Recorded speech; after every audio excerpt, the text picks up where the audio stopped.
Durante grande parte da história naval, a guerra no mar era entendida de forma relativamente simples. Navios se aproximavam, trocavam tiros diretos e a sobrevivência dependia, acima de tudo, da espessura da blindagem lateral. A lógica era clara. Se os projéteis vinham quase paralelos à superfície da água, então o cinturão blindado ao longo do casco era a principal linha de defesa. Por décadas, essa premissa funcionou. Mas, como tantas vezes aconteceu na história militar, uma mudança aparentemente sutil na tecnologia começou a desmontar certezas que pareciam inabaláveis. Essa mudança não veio da introdução de uma nova arma revolucionária, nem de um novo tipo de navio. Ela veio da física, mais especificamente da balística. O que hoje chamamos de plunging fire, ou fogo em trajetória descendente, não surgiu de forma repentina. Ele foi o resultado direto do aumento contínuo do alcance da artilharia naval entre o final do século XIX e o início do século XX. À medida que os canhões se tornavam mais potentes, os projéteis mais aerodinâmicos e as cargas propulsoras mais eficientes, os combates passaram a ocorrer a distâncias cada vez maiores. E isso mudou tudo. Em curtas distâncias, um projétil segue uma trajetória relativamente plana. Ele atinge o alvo quase de lado, exatamente como os engenheiros navais haviam previsto ao projetar o cinturão blindado. Porém, conforme a distância aumenta, a trajetória do projétil se curva cada vez mais. Ele sobe alto no ar e depois cai. E quando cai, ele não atinge mais o casco lateral, ele vem de cima. Esse foi o momento em que os projetistas perceberam, muitas vezes tarde demais, que os convéses dos navios, tradicionalmente muito mais finos que os cinturões laterais, estavam se tornando alvos vulneráveis. Um projétil que atravessasse o convés podia alcançar espaços críticos, paióis de munição, salas de máquinas, centros de comando ou sistemas de propulsão. Em outras palavras, mesmo um navio com laterais extremamente bem protegidas podia ser mortalmente ferido por cima. Nos primeiros anos, essa ameaça foi amplamente subestimada. Parte disso se deve ao fato de que, no início, o fogo em trajetória descendente só se tornava relevante em distâncias extremas, distâncias nas quais a precisão ainda era baixa. Acertar um navio em movimento a vários quilômetros de distância era algo muito mais teórico do que prático no final do século XIX. Mas a tecnologia não ficou parada. Com o avanço dos telêmetros ópticos, dos sistemas de direção de tiro centralizada e, mais tarde, do radar, acertar alvos a longas distâncias deixou de ser uma exceção. Tornou-se parte normal do combate naval moderno. Foi nesse contexto que o plunging fire deixou de ser uma curiosidade balística e passou a ser uma ameaça estratégica real. Curiosamente, essa mudança criou um paradoxo desconfortável. À medida que os navios se tornavam maiores, mais caros e mais fortemente blindados, uma parcela crescente dessa blindagem estava sendo aplicada exatamente onde ela começava a perder relevância, nas laterais. Enquanto isso, os convéses, enormes áreas horizontais expostas, permaneciam relativamente frágeis. Os primeiros encoraçados do tipo Dreadnought, por exemplo, refletiam essa mentalidade de transição. Eles possuíam cinturões laterais impressionantes, mas convéses que, em retrospecto, parecem perigosamente finos para o tipo de ameaça que surgiria poucos anos depois. Esse descompasso só se tornaria evidente de forma dramática quando as marinhas começaram a analisar com seriedade o que realmente acontecia quando um projétil pesado caía quase verticalmente sobre um navio. E aos poucos ficou claro que o perigo não estava apenas na perfuração direta. Mesmo quando um projétil não atravessava completamente o convés, o impacto podia gerar fragmentação maciça, incêndios, choques estruturais e danos secundários devastadores. Um único acerto bem colocado podia neutralizar sistemas vitais, iniciar incêndios incontroláveis ou comprometer a integridade do casco. Em certos casos, o navio nem precisava afundar imediatamente para estar condenado. Essa realidade começou a influenciar profundamente tanto a doutrina de combate quanto o design naval. A questão deixou de ser apenas quão grosso é o cinturão lateral e passou a ser O que acontece quando o inimigo começa a acertar de cima? Essa pergunta não tinha uma resposta simples. Aumentar a blindagem do Converse significava adicionar peso no pior lugar possível, no alto do navio. Isso afetava a estabilidade, velocidade e alcance. Cada centímetro extra de aço no Converse precisava ser compensado em outro lugar. Menos armas, menos combustível ou menos proteção lateral. Era um jogo de compromissos perigosos. Ao mesmo tempo, ignorar o problema não era mais uma opção. À medida que as distâncias de combate aumentavam, o Plunging Fire deixava de ser uma ameaça ocasional e passava a fazer parte do cenário normal de batalha. Navios que haviam sido projetados para sobreviver a trocas de tiros diretos começavam a se mostrar vulneráveis de maneiras inesperadas. E assim, silenciosamente, sem o espetáculo de uma nova arma ou de um novo tipo de navio, o fogo em trajetória descendente começou a moldar decisões que influenciariam décadas de arquitetura naval. Na próxima parte, veremos como as marinhas começaram a reagir a essa ameaça, quais soluções foram tentadas, quais funcionaram e quais falharam de forma trágica. À medida que o século XX avançava, as marinhas do mundo começaram a encarar uma verdade desconfortável. A guerra naval estava deixando de ser um duelo lateral e se transformando cada vez mais em um combate tridimensional. Os projéteis não vinham apenas pela linha do horizonte, eles vinham do céu.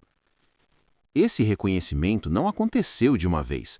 Ele foi construído lentamente, através de testes, exercícios, análises balísticas e, acima de tudo, observações cuidadosas de como os projéteis realmente se comportavam em longas distâncias. Nos primeiros estudos sérios sobre Plunging Fire, ficou claro que não existia uma distância mágica na qual todos os disparos passavam a cair verticalmente.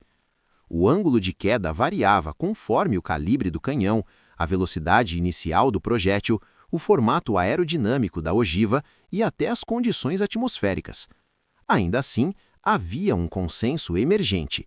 Quanto maior o alcance, maior o perigo vindo de cima. Isso colocava os projetistas navais diante de um dilema quase insolúvel. Blindagem vertical era relativamente simples de entender. Ela precisava ser grossa, contínua e posicionada ao longo da linha d'água, protegendo as áreas vitais do navio. Já a blindagem horizontal precisava cobrir grandes superfícies e, idealmente, resistir a impactos quase perpendiculares, algo extremamente difícil de alcançar sem adicionar quantidades enormes de peso. E peso, em um navio de guerra, nunca é gratuito. Cada tonelada adicionada no convés elevava o centro de gravidade, afetava a estabilidade, reduzia a velocidade máxima e aumentava o consumo de combustível. Em casos extremos, podia até comprometer a segurança do navio em mar agitado. Por isso, durante um bom tempo, a resposta das marinhas foi cautelosa. Em vez de reforçar drasticamente os convéses, muitos projetos optaram por soluções intermediárias, convéses múltiplos, camadas de aço separadas por espaços vazios ou blindagens inclinadas para aumentar a chance de desviar projéteis em vez de absorver o impacto diretamente. Por isso, durante um bom tempo, a resposta das marinhas foi cautelosa. Em vez de reforçar drasticamente os convéses, muitos projetos optaram por soluções intermediárias, convéses múltiplos, camadas de aço separadas por espaços vazios ou blindagens inclinadas para aumentar a chance de desviar projéteis em vez de absorver o impacto diretamente. Essas soluções funcionavam até certo ponto. O problema é que, conforme os calibres aumentavam e os projéteis ganhavam maior energia cinética, mesmo essas defesas começavam a se mostrar insuficientes.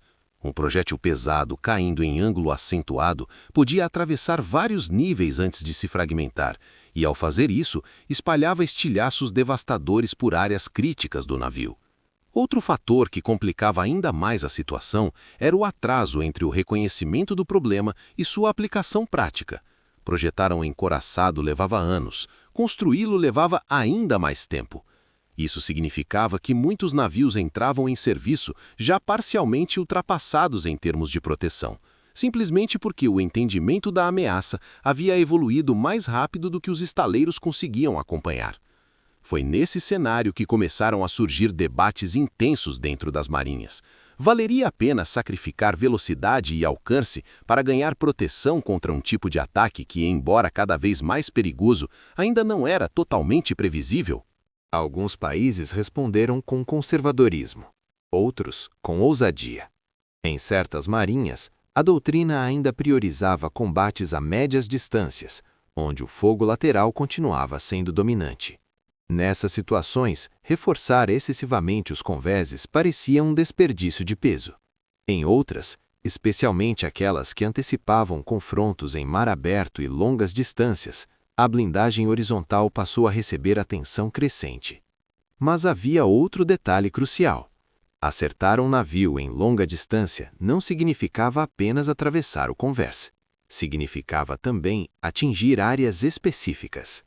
E isso nos leva a um ponto muitas vezes ignorado fora dos círculos técnicos. Nem todos os acertos vindos de cima eram igualmente perigosos. Um projétil que atingisse uma área morta do convés poderia causar danos limitados. Já um impacto sobre um paiol de munição, uma casa de máquinas ou uma área de comando podia resultar em destruição instantânea. Isso fez com que alguns projetistas começassem a pensar em proteção seletiva. Em vez de blindar todo o convés com a mesma espessura, certas áreas críticas recebiam camadas adicionais de proteção, enquanto regiões menos importantes permaneciam relativamente leves. Era uma tentativa de equilibrar o impossível. Ao mesmo tempo, os artilheiros navais passaram a ajustar suas próprias doutrinas. Se atingir o convés inimigo era potencialmente mais letal do que perfurar o cinturão lateral, então fazia sentido buscar ângulos de tiro que favorecessem esse tipo de impacto. Assim, o plunging fire deixou de ser apenas uma consequência do aumento de alcance e passou a ser, em certos contextos, um objetivo tático. Mas essa mudança trouxe um efeito colateral inesperado, a crescente importância do controle de tiro preciso. Disparar em longas distâncias exigia cálculos extremamente complexos, levando em conta a velocidade do alvo, rumo, vento, curvatura da terra e até diferenças de densidade do ar. Sem sistemas confiáveis de direção de tiro, o plunging fire permanecia mais uma ameaça teórica do que prática. Isso só começou a mudar de forma decisiva quando os sistemas de controle centralizado amadureceram.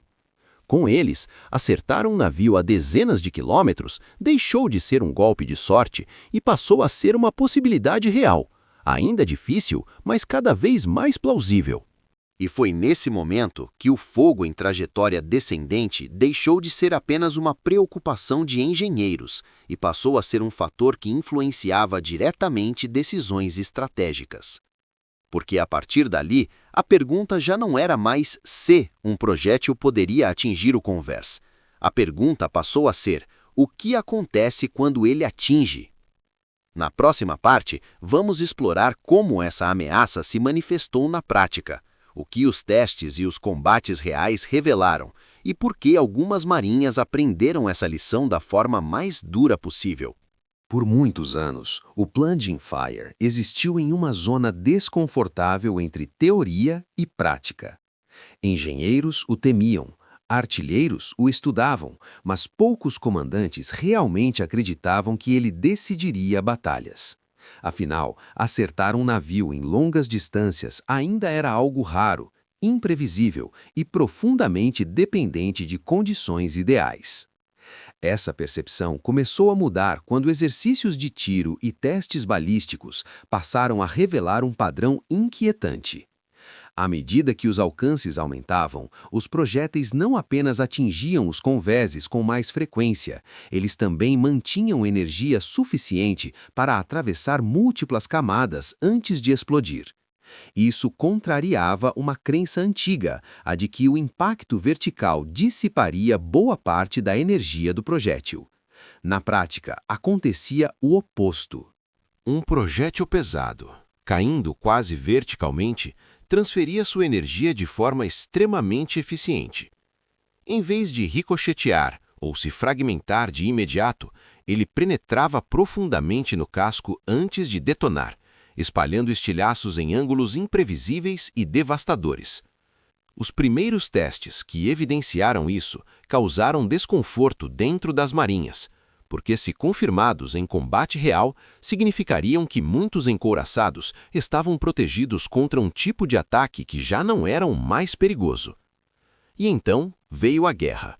Durante a Primeira Guerra Mundial, os combates navais ainda ocorreram, em sua maioria, a distâncias relativamente moderadas. O Plunging Fire apareceu de forma pontual, mas não decisiva. Isso reforçou a falsa sensação de segurança. Foi apenas no período entre guerras que as lições começaram a se consolidar. As marinhas passaram a investir em canhões com maior elevação, projéteis com melhor coeficiente balístico e sistemas de controle de tiro cada vez mais sofisticados. Cada um desses avanços empurrava o combate naval para distâncias maiores e, com isso, tornava o fogo descendente mais relevante. Os japoneses, por exemplo, foram particularmente atentos a esse fenômeno. Antecipando confrontos em mar aberto no Pacífico, onde o espaço favorecia engajamentos a longas distâncias, seus projetistas passaram a dar atenção crescente à proteção horizontal. Os britânicos, por outro lado, mantiveram uma postura mais cautelosa. Suas experiências na Primeira Guerra e suas expectativas de combates no Atlântico Norte, muitas vezes em condições climáticas adversas, levaram a uma priorização diferente. Já os americanos se encontravam no meio do caminho. Tinham acesso a vastos recursos industriais e podiam experimentar soluções mais ousadas, mas ainda enfrentavam intensos debates internos sobre o equilíbrio ideal entre proteção, velocidade e alcance. Esses debates não eram acadêmicos. Eles influenciavam diretamente decisões de projeto que custavam milhões e determinavam o destino de navios que levariam décadas para serem construídos, operados e possivelmente destruídos. Um dos pontos mais controversos era a espessura ideal do convés blindado. Blindar demais significava sacrificar velocidade e autonomia. Blindar de menos significava aceitar que um único acerto bem colocado poderia incapacitar ou até destruir um navio capital. E havia ainda outro fator que tornava tudo mais complexo. Os projéteis não precisavam perfurar totalmente o convés para serem letais. Mesmo um impacto que não atravessasse completamente a blindagem podia causar danos severos. A deformação do aço, o desprendimento de fragmentos e a onda de choque resultante eram suficientes para matar tripulantes, danificar equipamentos sensíveis e provocar incêndios.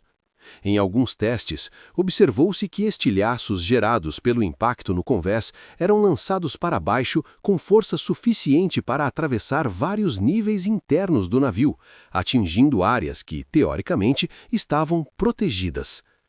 Isso significava que a blindagem horizontal não era apenas uma questão de espessura, mas também de estrutura. Mesmo um impacto que não atravessasse completamente a blindagem podia causar danos severos. A deformação do aço, o desprendimento de fragmentos e a onda de choque resultante eram suficientes para matar tripulantes, danificar equipamentos sensíveis e provocar incêndios. Em alguns testes, observou-se que estilhaços gerados pelo impacto no convés eram lançados para baixo com força suficiente para atravessar vários níveis internos do navio, atingindo áreas que, teoricamente, estavam protegidas. Isso significava que a blindagem horizontal não era apenas uma questão de espessura, mas também de estrutura. Relatórios começaram a circular. Oficiais exigiam mudanças. Projetistas se viam pressionados a explicar por que navios modernos ainda eram vulneráveis a um tipo de ataque que já havia sido amplamente previsto. Mas mudar projetos em andamento era caro, lento e politicamente complicado.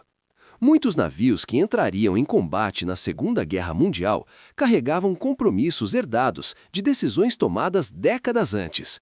Eles eram produtos de um momento em que o Plunging Fire ainda era visto como uma ameaça secundária. E foi exatamente isso que tornaria os conflitos seguintes tão brutais. Porque quando a teoria finalmente encontrou a realidade em escala total, não houve tempo para ajustes graduais. Na próxima parte, vamos entrar no impacto direto da Segunda Guerra Mundial, analisando como o fogo descendente influenciou projetos, combates reais e decisões desesperadas, e por que alguns navios sobreviveram enquanto outros simplesmente desapareceram em segundos.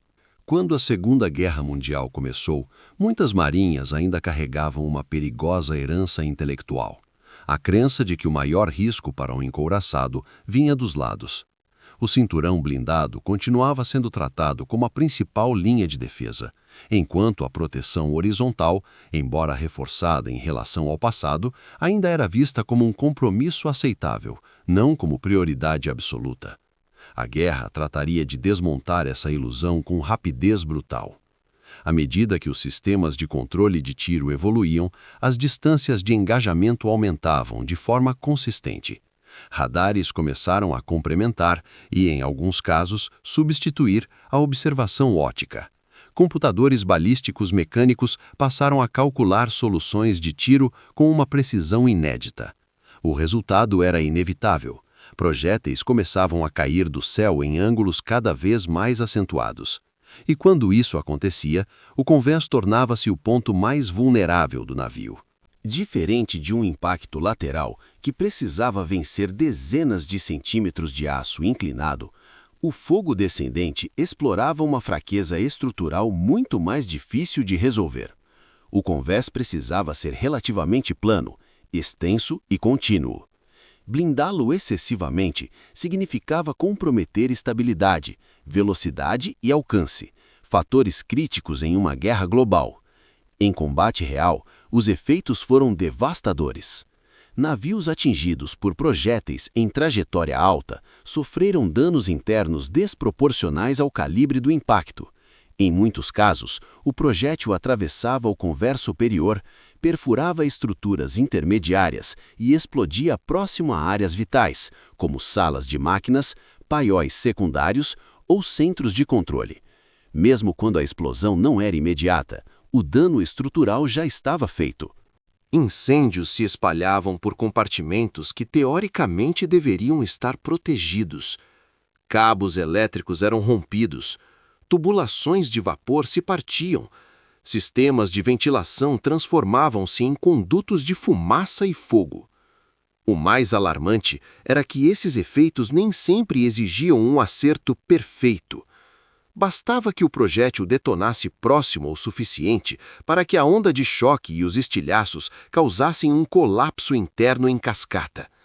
Em alguns casos, o navio permanecia flutuando, mas completamente incapaz de lutar, um alvo imóvel em meio ao combate.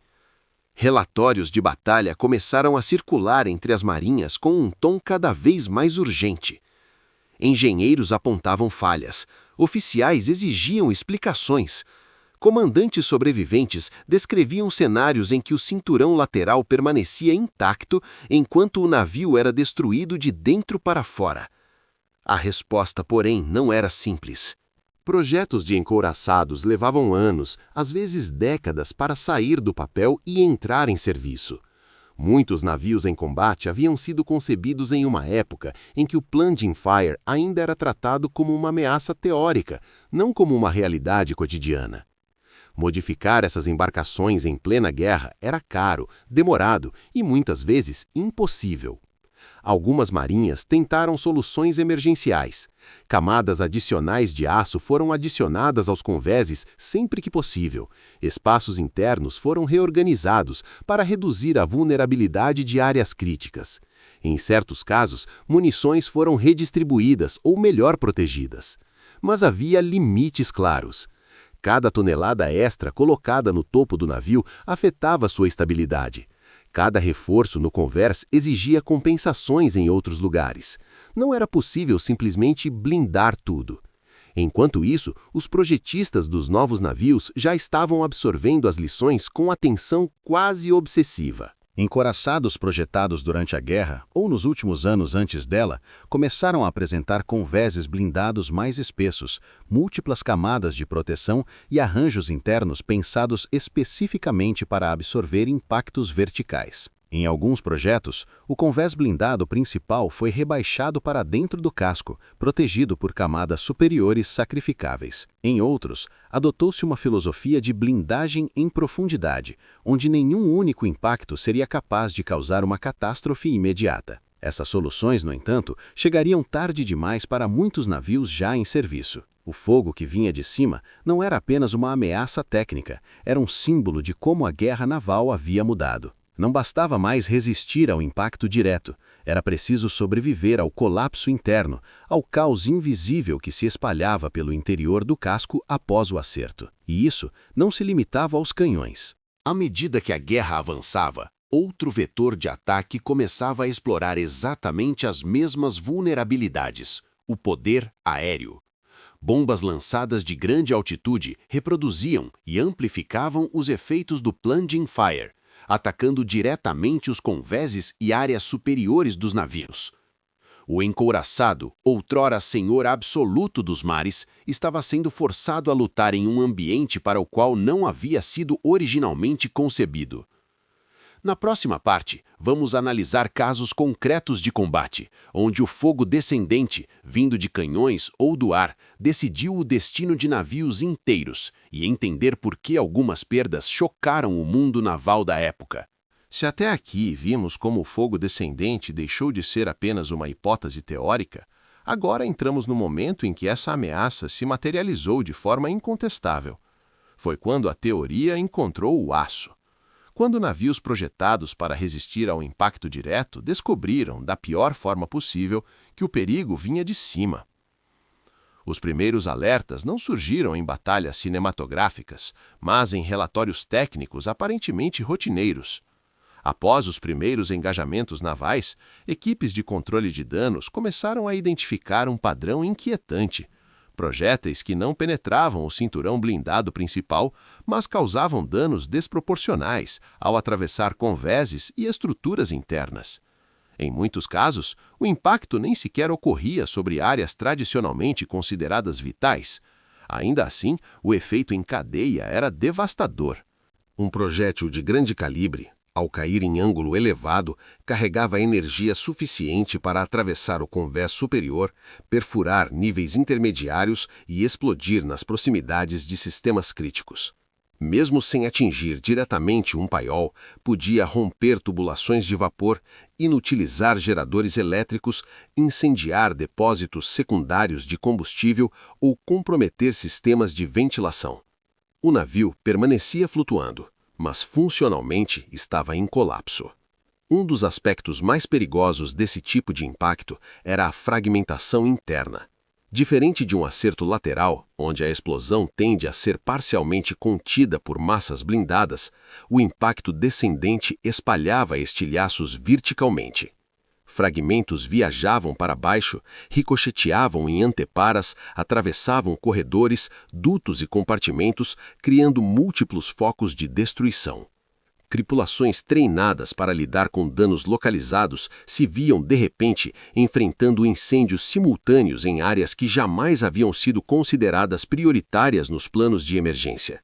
A situação se agravava dramaticamente quando o impacto atingia sistemas elétricos. Navios modernos dependiam cada vez mais de energia para operar torres, diretores de tiro, bombas, comunicações internas e sistemas de controle. Um único acerto no local errado podia desligar setores inteiros do navio. Luzes se apagavam, portas estanques deixavam de responder, ventiladores paravam, exatamente no momento em que a fumaça começava a se espalhar. Diversos comandantes descreveram cenários semelhantes. O casco ainda estava intacto, as armas principais não haviam sido destruídas fisicamente, mas a capacidade de combate havia desaparecido em questão de minutos. Isso forçou uma reavaliação profunda e desconfortável. Até então, muitas marinhas acreditavam que a destruição de um encouraçado exigiria uma penetração direta em seus paióis principais, algo raro e difícil de alcançar. A realidade mostrou outra coisa.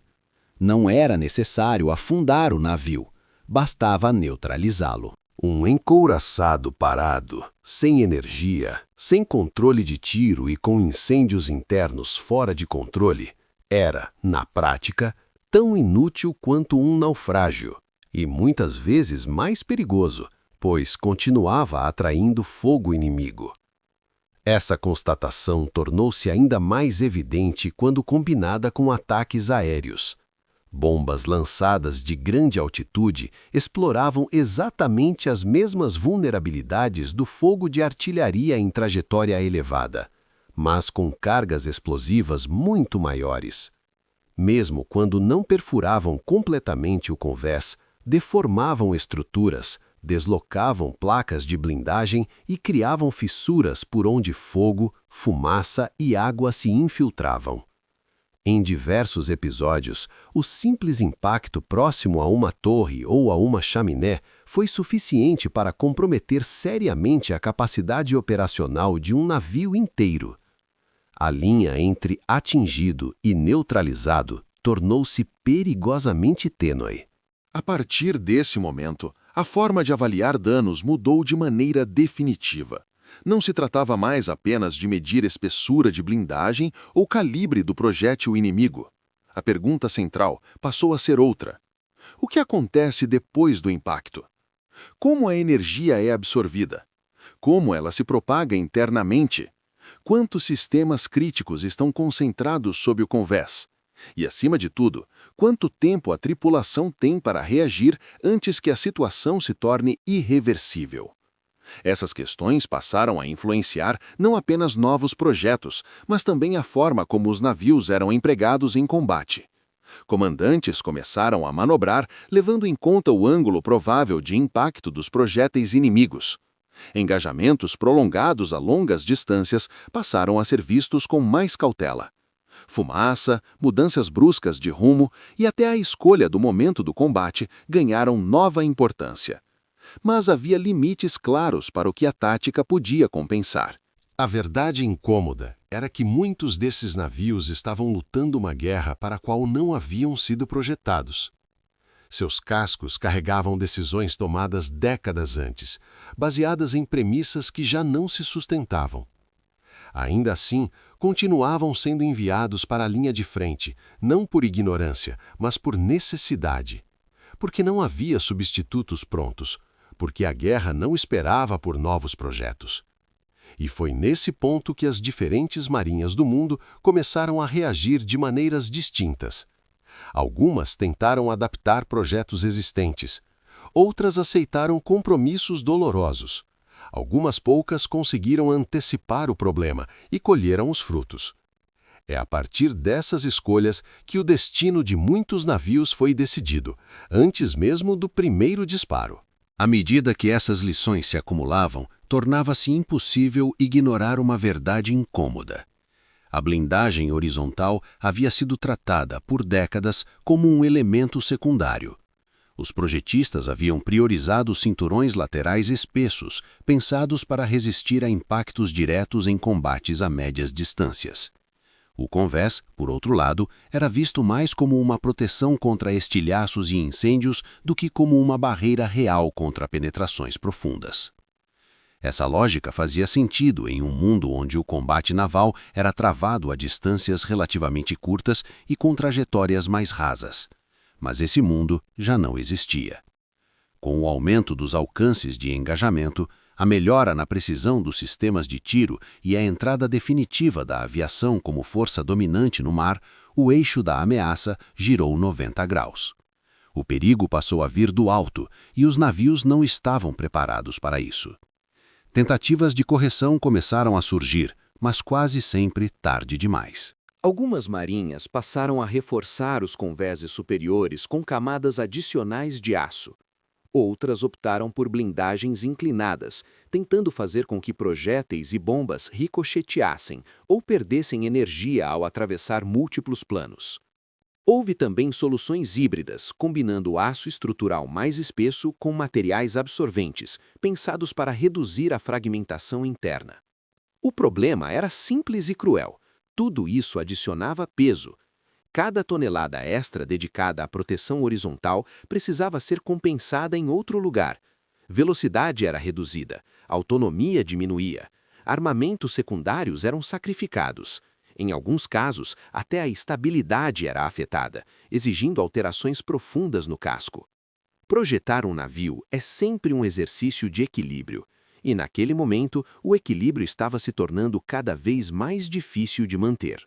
Além disso, reforçar o convés não resolvia todos os problemas. Muitos impactos descendentes não causavam danos catastróficos imediatos, mas criavam deformações estruturais que comprometiam o navio a longo prazo. Placas empenadas dificultavam a vedação de compartimentos. Trilhos de torres ficavam desalinhados. Portas que antes eram estanques passavam a vazar lentamente. Em combate prolongado, esses pequenos danos se acumulavam. Outro fator crítico era o psicológico. Tripulações sabiam lidar com impactos laterais, sabiam o que esperar, sabiam onde correr, mas o ataque vindo de cima era diferente. O som era diferente, a sensação era diferente. Explosões acima da cabeça, estilhaços caindo pelos corredores, fumaça descendo pelos poços de ventilação, tudo isso gerava confusão e medo em um nível que os manuais simplesmente não conseguiam antecipar. Relatos de veteranos mencionam algo recorrente: a sensação de vulnerabilidade absoluta. A impressão de que não havia direção segura para onde se mover. Esse impacto psicológico, embora raramente mencionado em relatórios técnicos, teve efeito real na eficiência das tripulações sob fogo intenso. Um navio podia resistir estruturalmente por mais tempo do que sua tripulação conseguia operar de forma organizada. E então havia a aviação. Bombardeiros de mergulho, em especial, exploraram essas fragilidades de maneira quase cirúrgica. Ao atacar em ângulos acentuados, aumentavam drasticamente as chances de atingir áreas críticas do convés. Mesmo quando erravam por poucos metros, a explosão próxima era suficiente para causar danos estruturais significativos. Não era preciso afundar o navio. Bastava torná-lo incapaz de lutar. Esse entendimento mudou completamente o papel dos grandes navios de superfície. Encouraçados deixaram de ser vistos como plataformas autossuficientes e passaram a depender cada vez mais de camadas externas de proteção. Escoltas antiaéreas, patrulhas aéreas de combate, radares avançados e coordenação constante com porta-aviões. O navio em si já não era o centro absoluto do poder naval. Ele era apenas uma peça dentro de um sistema muito maior. E, ironicamente, quanto maior e mais poderoso o navio, mais vulnerável ele se tornava sem esse ecossistema ao redor. Seu tamanho o tornava um alvo prioritário. Sua complexidade fazia com que falhas locais tivessem efeitos sistêmicos. Sua importância estratégica garantia que o inimigo concentraria esforços máximos contra ele. No fim, a lição foi dura, mas definitiva. A supremacia no mar não seria mais decidida apenas pela espessura do aço ou pelo calibre dos canhões.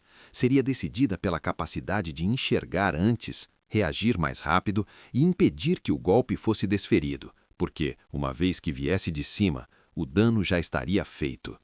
E assim, silenciosamente, sem um único tratado ou declaração formal, encerrava-se uma era.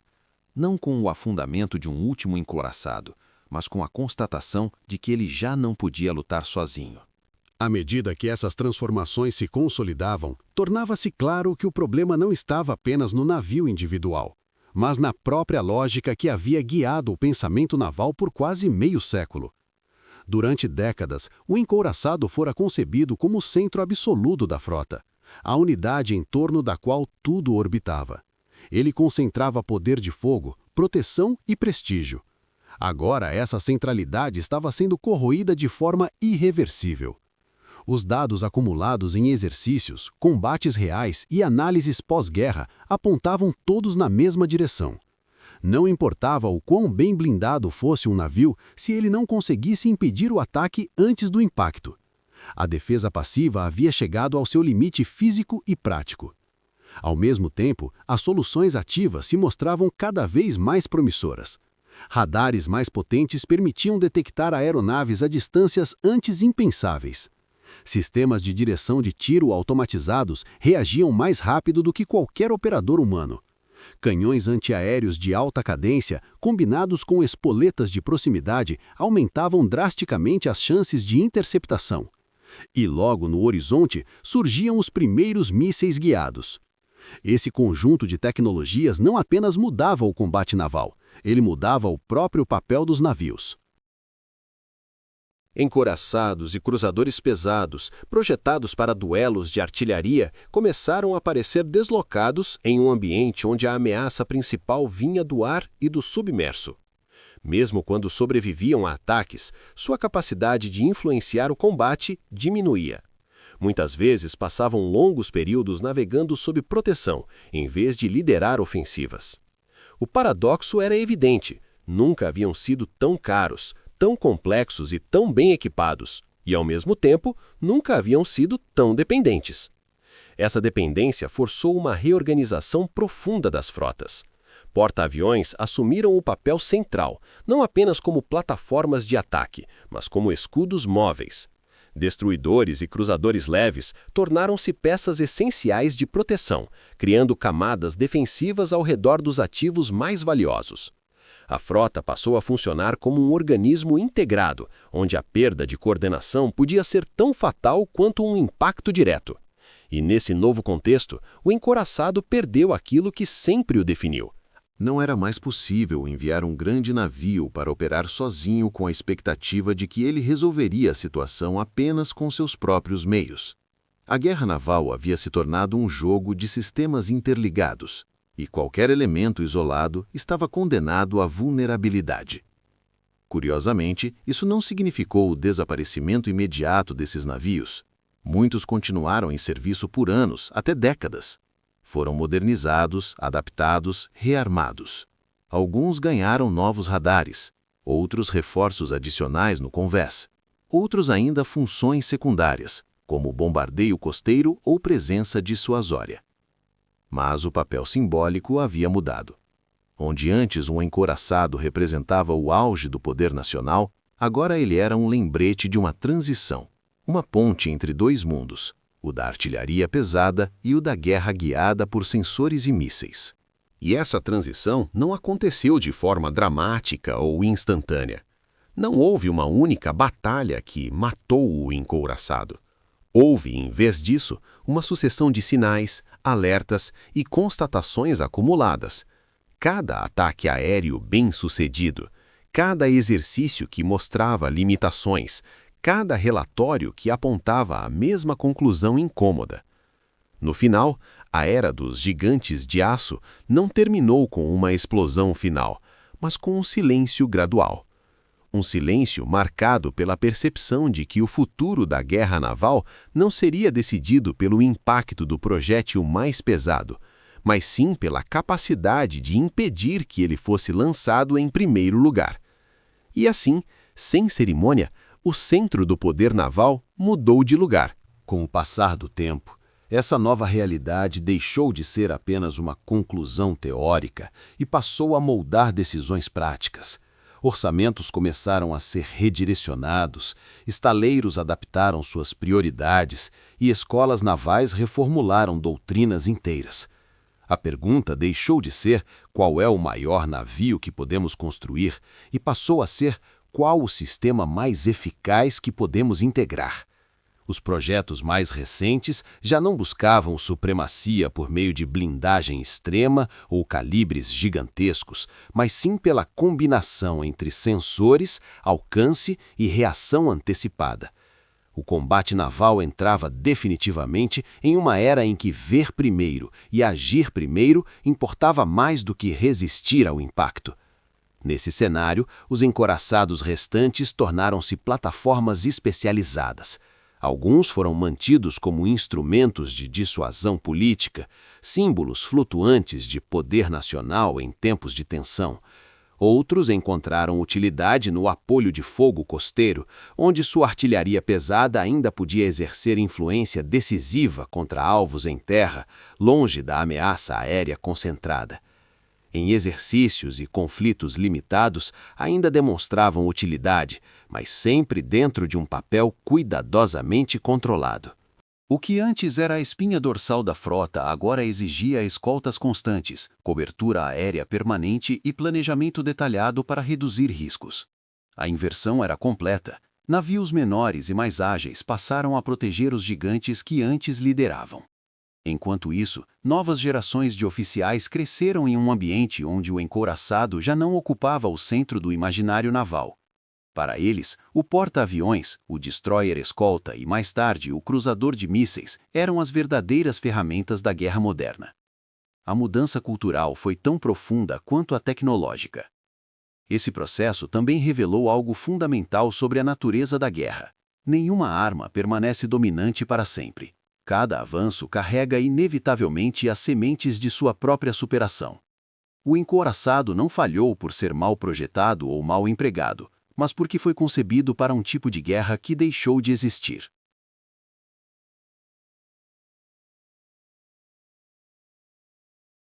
Ao olhar para trás, fica claro que sua história não termina em derrota, mas em legado. As lições aprendidas com sua ascensão e declínio influenciaram diretamente tudo o que veio depois, desde o conceito de defesa em camadas até a integração total entre sensores, armas e comando. Assim, a era dos grandes encouraçados não deve ser lembrada apenas pelo tamanho de seus canhões ou pela espessura de sua blindagem, mas pelo papel que desempenhou como etapa essencial na evolução da guerra naval. Eles foram, ao mesmo tempo, o auge de uma tradição e o ponto de transição para algo completamente novo. E quando seus cascos finalmente deixaram de cortar os oceanos, não foi porque se tornaram irrelevantes, mas porque haviam cumprido seu papel histórico. O mar continuou o mesmo. As guerras mudaram.